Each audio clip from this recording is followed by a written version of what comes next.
And welcome back to another episode of Brilliantly Resilient Live. This is where me and my buddy Mary Fran Bontempo, I'm Kristin Smedley, and my buddy Mary Fran Bontempo That's are me. bringing you the tools to reset, rise, and reveal your brilliance. And with the way that things are going in the world these days, we had to tap into our vast networks to bring on some friends and colleagues that can share their tools also, because we are all at a time where we're trying to put everything back together and move forward. And it's been extremely interesting, I guess is the word. So today we have Stephanie McAuliffe, who I met through my TEDx coach.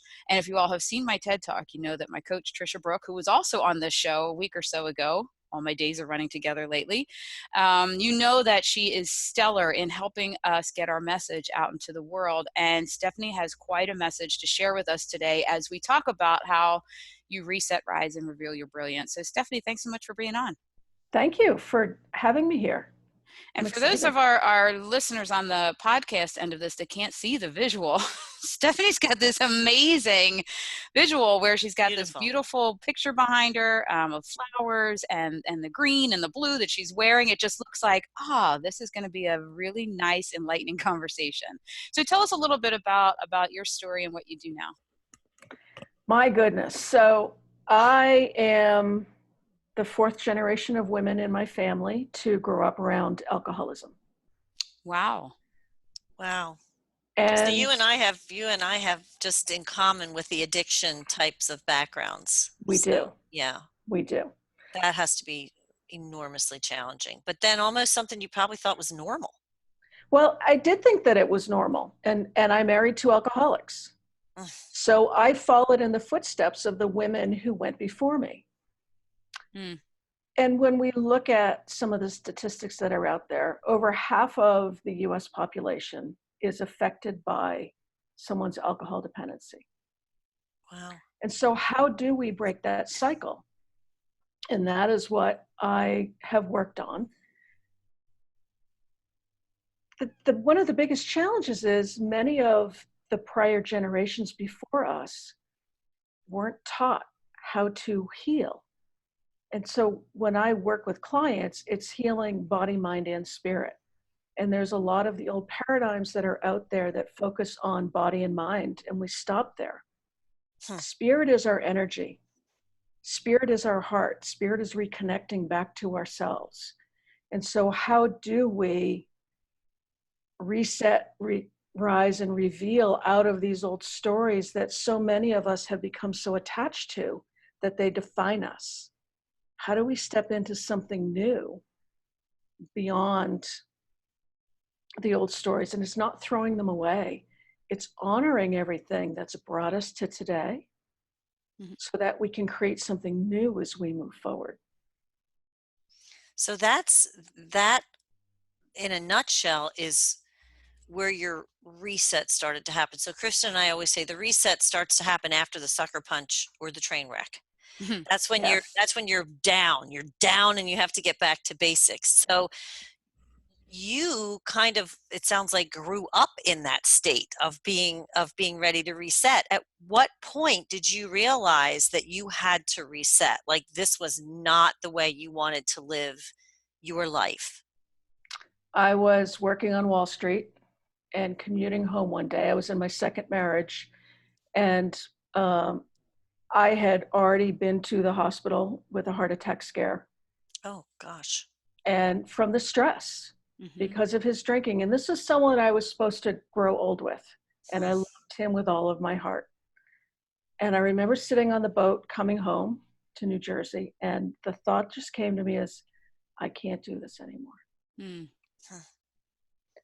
And I was kind of going to Al-Anon, not really. I was doing some therapy, not really. And not long after that, he quit his job, and I said, you have a choice.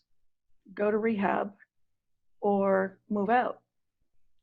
And he went to rehab, and we continued to do a dance around each other because I was still in that codependent mode of what can I do to try to fix him. Oh, I remember that.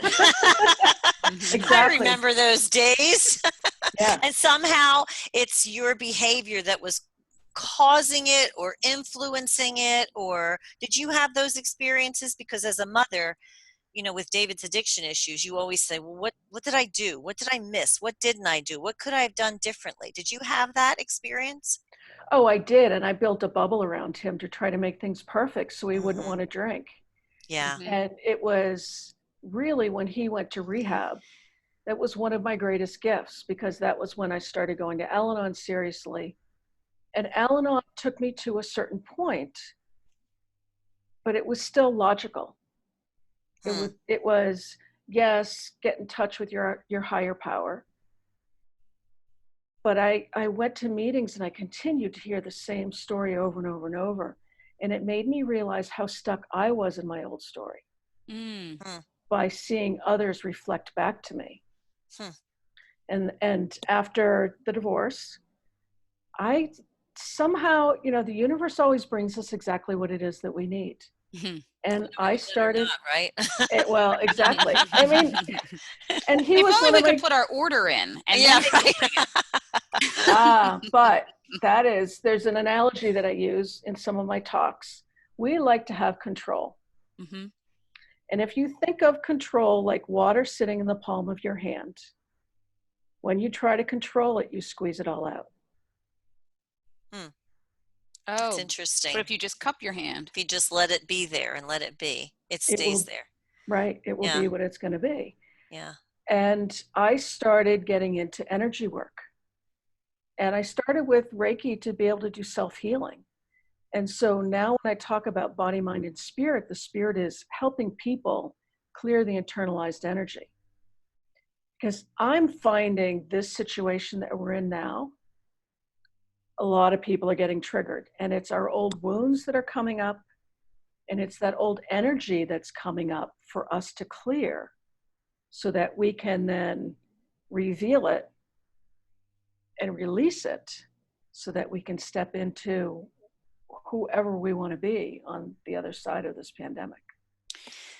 So let me ask you this. So I've been grappling with, not to turn this into let's fix Kristin Smedley right now, but I'm thinking, Oh, I could know we? we would need way more than We 25 to 30 minutes. I'm right there with you, Yeah, sister. there's Me not too. enough bandwidth No. for Zoom to handle this. And I know that a lot of people are experiencing this too, simply because I was on a Facebook conversation with somebody just a couple of days ago about going to the supermarket. What I realized is I was having these little meltdowns. I'm in tears in supermarkets now. And I realized, at least, that that's a trigger for me. There is so much I get scared about, am I going to catch something? Am I going to be able to take care of my kids? But I also have to get them the food that they need. And I know where it stems from. It stems from my ex-husband constantly battling. So even though I have full custody to protect them, that I can't do it. I'm not a great mom, and blah, blah, blah, blah. I know where it all stems from. I've gotten to figure all of those pieces out, but I don't know how to fix that. I don't know how to move my mind. I know where it's coming from.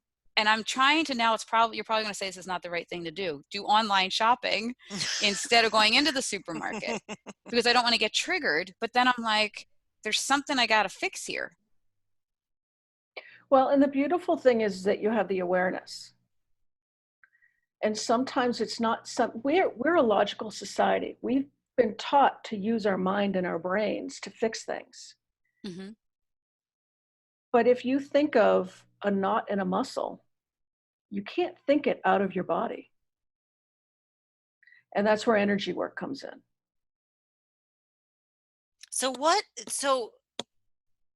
So clarify for me what that means. So tell me what, and like, just to kind of keep with the idea of the process that we usually go Mhm. through, the idea where we rise, where we look for our talents and our skills and our values and all that. So what is energy work, and how did you figure that that was going to be a part of your life?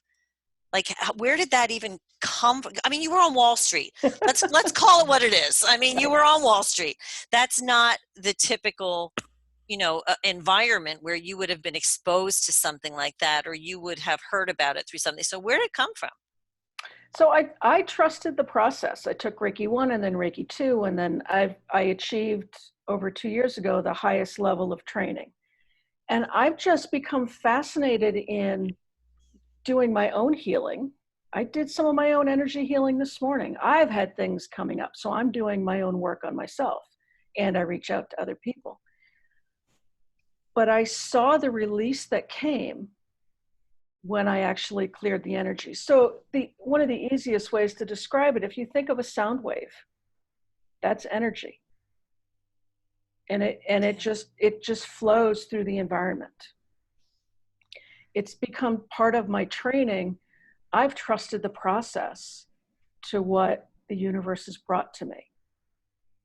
So with that analogy, and I'm just trying Mm-hmm. to, because I have a logical brain, Mm-hmm. with that analogy, if we think of the energy in terms of a sound wave, eventually a sound wave dissipates because there's nothing holding it back. So are you saying that when we get these energies that are powerful within us and we don't find ways to process or release them, they get stuck and they Yes. come back to revisit Yes. us? Yes.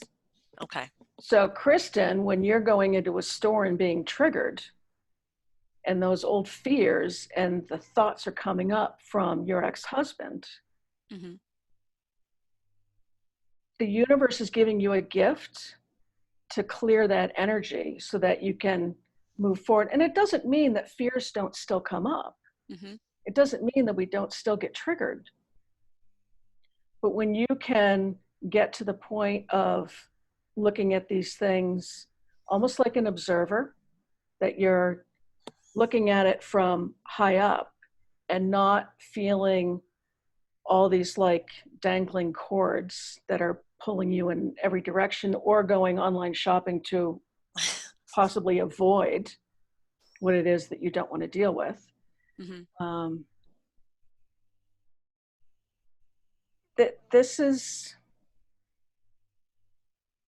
how the energy affects us. So it makes me feel better that you say that it can happen again, because I went through all this early on in the divorce. I was like, Mm-hmm. I had all of his stuff in my head for so long that I wasn't even seeing things as they logically and were real, and Mm-hmm. a therapist helped me go through all that. So I guess it is back in, it's those triggers back in chaos and upsetment and fear again, like at the beginning of divorce, like, oh my God, I got 3 kids and all that. And I guess I just worked through it that way. The same things I did back then of, wait a minute, you are a great mom. You have your stuff together for the most part.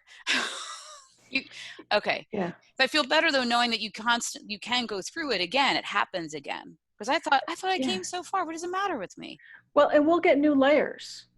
Hmm. I mean, I've been healing some really old, deep childhood stuff, but the new layers won't come up until we've healed the old.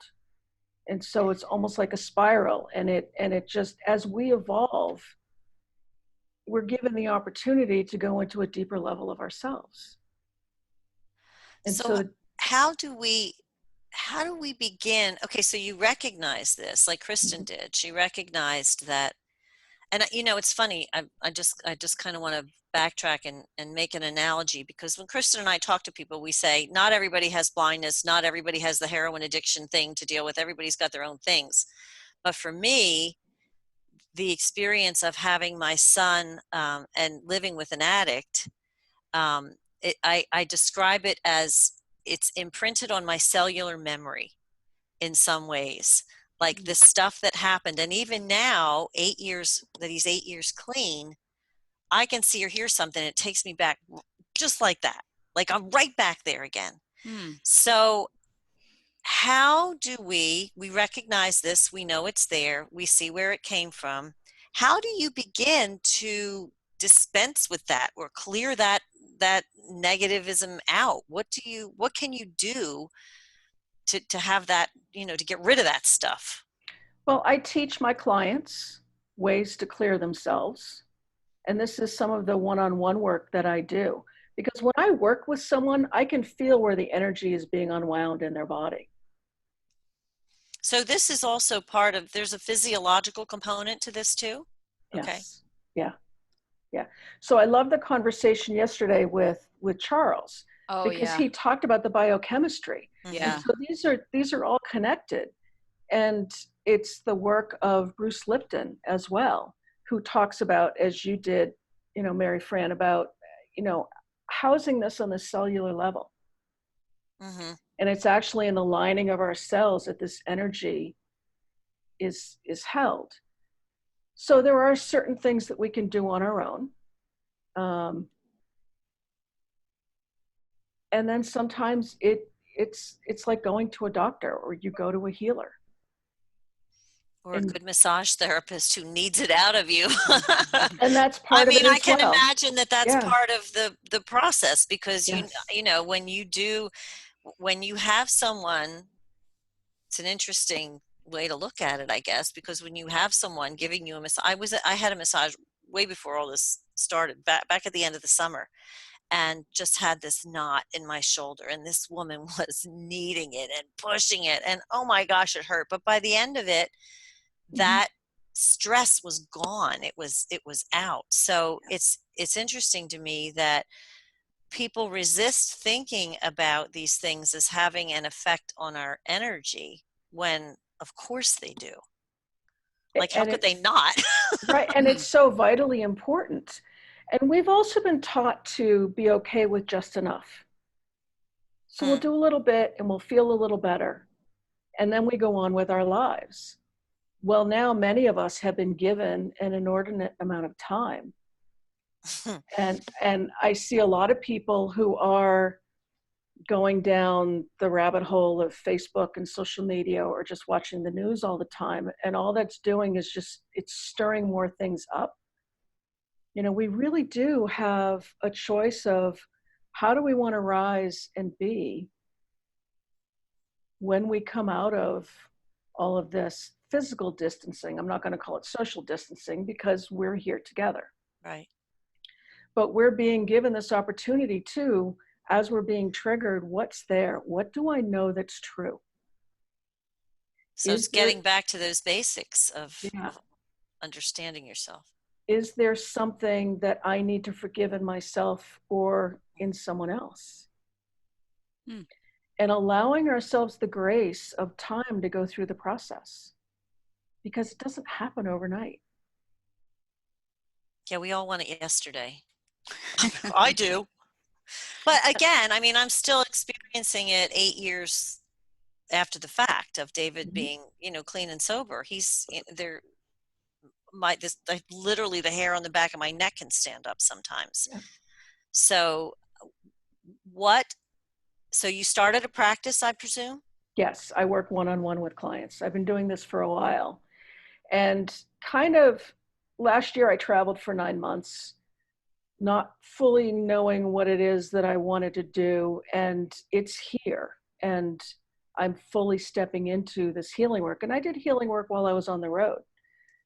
But now it's a reclaiming yourself. And what in yourself do you want to reclaim now? Working one-on-one with clients. And the beautiful thing is, it's you don't have to rehash the old story. It's coming to a place of awareness. And then we actively work on clearing the energy. Do you And think then, that's why a lot of people resist that? Because they feel like, because I know I did for a long time. I mean, people would say to me, oh, you have to write a book about this. And I'm like, no, I cannot deal with this yet. Like, there comes a point, do you have to allow yourself that process to just, to be able to deal with it without jumping into panic mode and hysteria? Like, I had to have some distance from it before I could even think about processing it in a way that didn't immediately put me back into that mode where I wasn't functional. yes, and that's where you trusted yourself, and you gave Is that yourself what that was? and you gave yourself the grace of time. We don't have to. We couldn't resolve it all now. If the universe gave us everything right now that both of you and even I wanted to heal, I think my brain would explode. That's probably true. We can't. And so this is allowing, every night I go through a gratitude practice. And the third part is asking Spirit, bring to me what it is that I need. And sometimes it's scares the crap out of me. 2 days ago, I was sitting on my couch crying. But this is perfect, because this is allowing myself the grace of the process to clear what's not serving me anymore. Because I don't want to be carrying around this baggage anymore. Yeah. So it's us making the choice of, when we're ready, asking for guidance. Interesting. Let's switch gears for a quick second and tell us about the being in Speakers Who Dare. Had you taken a big stage like that before, or was that your first big thing? That was my first big thing. I have spoken at some events, but nothing global like that. And then to be the healer who dares and supporting the whole global community was pretty cool. So what was your message and through line in your what was your topic and whatnot? Awareness opens the door to possibilities, and to be able to sit in the space of an open question. Wow. That is so profound, because especially now, we all want answers. We all want information. When's this going to be over? What's going to happen next? Blah, blah, blah. And sometimes, Kristin and I talk about letting situations evolve, and that is such a hard thing to do, especially when you have a logical problem-solving mind that immediately is always, whether you're conscious of it or not, trying to figure things out. That is really essential, but so hard. It is, but it's just like that water in the palm of your hand. Yeah. You just sit there and just let it evolve. Is that it? Let it evolve? Let it evolve, but it's not sitting as if we're sitting in our own puddle of mud. Good, because I would have a tendency to do that.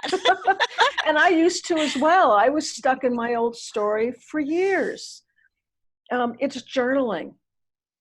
I find when I sit and I do stream of consciousness writing, I don't think about what I'm writing. I just allow the words to come through the pen. It's magical what can come through. I'm a big proponent of that as a writer. We've had a lot of stuff over the years, but one of the things that we had was we had a flood in our house when my children were younger, and it destroyed the house. We were down the shore for a couple of days. A pipe broke up stairs and just destroyed my entire house. I had from the inside every room, and I had to move in with 3 kids, a dog, and my husband to my in-laws' 3-bedroom house. And you're dealing with all of that. I had 3 little kids. I mean, what are you going to do? You just get through it. But well after that happened, I still had so much rage about that experience that I hadn't been able to process. And I did exactly that, what you're saying. I just wrote and wrote and wrote, and it was pages and pages. And then I put it away.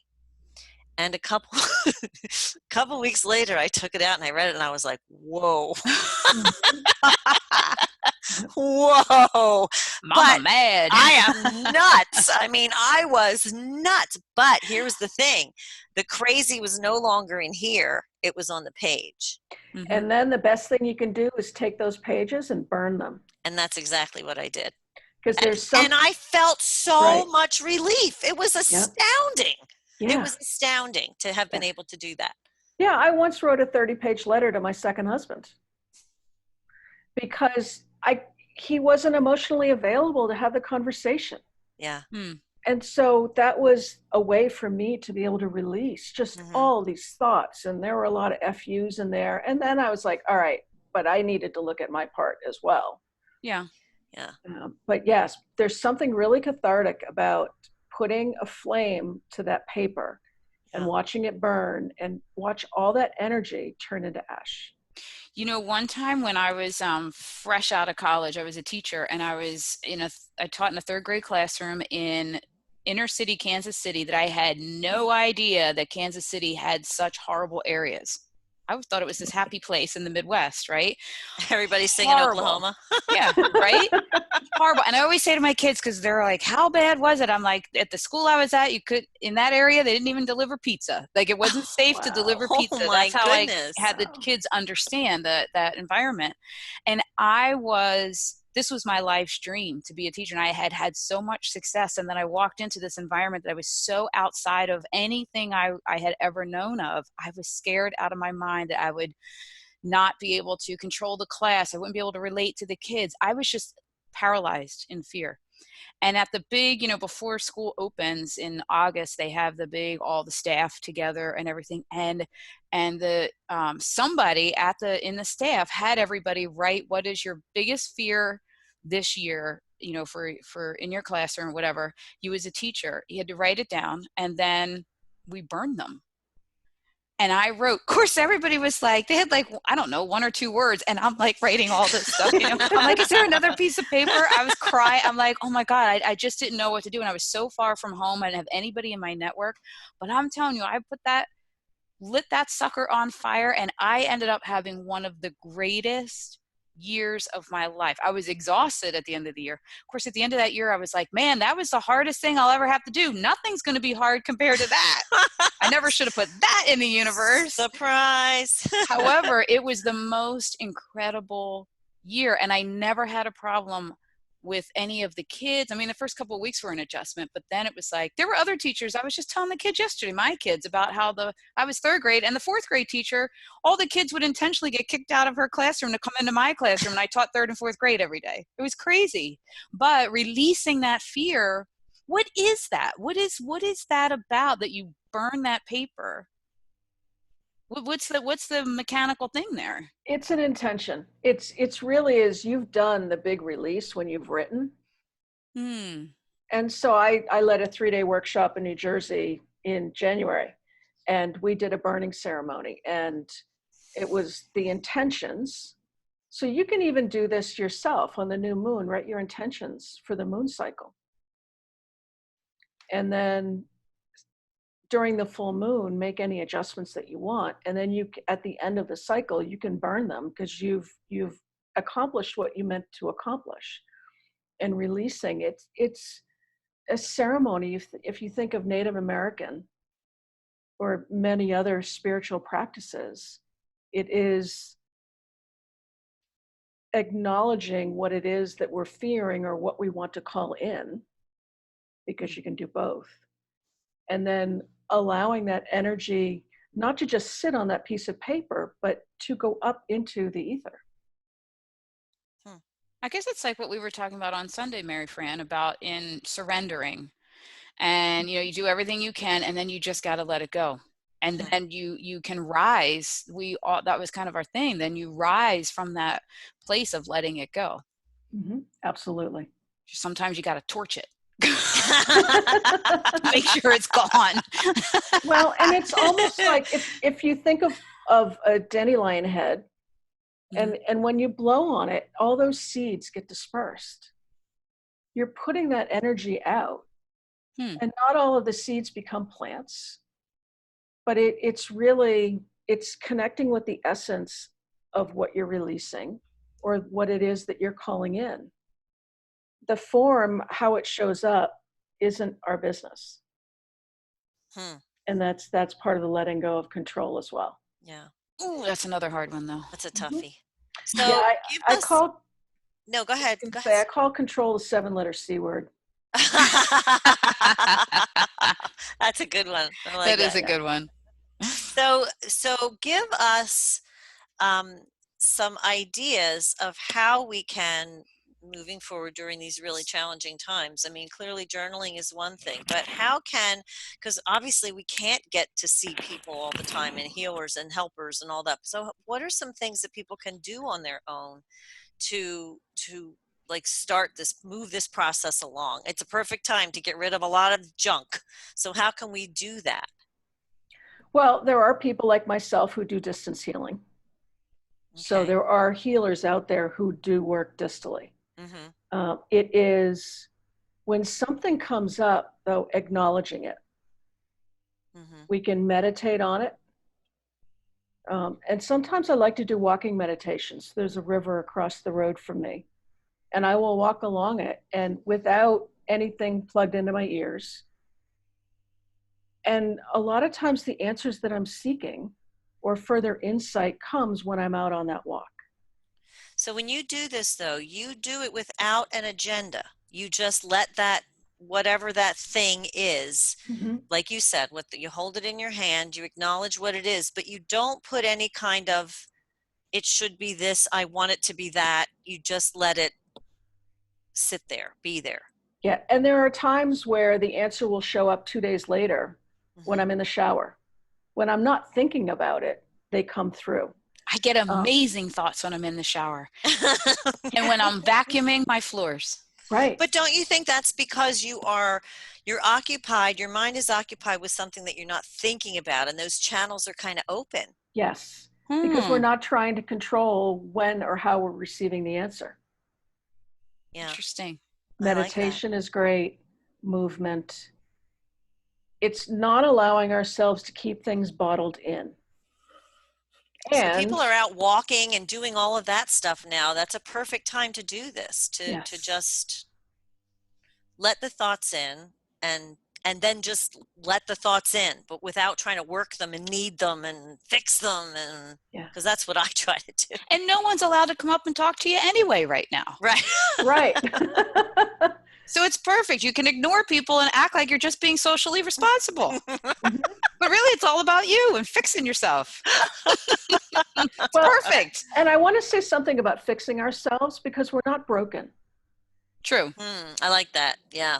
We're not, none of us is broken. We have internalized energy many times from the situations that we lived in, and a lot of it comes from early childhood because we don't know discernment. So we've internalized and taken on all these things, and now it's time to release. I like that. It. Very so good. Where can people find you and reach out to you and let us know how they can get in touch?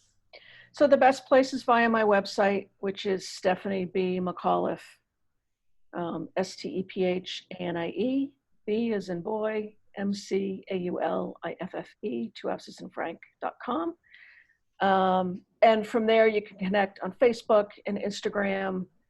I have a weekly blog that comes out. You can connect with me. I offer a 30-minute complimentary session to connect with people to see if they're really ready to step into healing on a different level. And yeah, the best place is my website. And from there, everything connects. When you publish your blog, if you think of it each week when you publish it, can you share it on the Brilliantly Resilient group? Absolutely. That would be great to have that link. Yeah. Cool. Well, this was really calming. Maybe I should start my day like talking to you. You know what? Mary It Fran was would be calming. Mary Fran would be so much happier with me. I would, and you would be bothering somebody else first thing in the morning. I wouldn't be texting you so It's many times. 7:30. She's texting me stuff. I'm like, jeez. Oh my goodness. I've also recorded two meditations. One's guided and another is an alchemy crystal ball. And I'll include links in the Brilliantly Resilient Oh, group please as do. well. Yeah, because they're please do that. free for folks to listen to. That's excellent. Good. That's perfect. Yeah. Awesome. Thanks so much for joining us today, Stephanie. Thank this was you. really great. It was awesome. And you have been listening and watching another episode of Brilliantly Resilient Live, where we learned a lot today about, in a nice, calm way, doing the reset, rise, and revealing our brilliance. So thanks so much. We'll see y'all next time. Bye.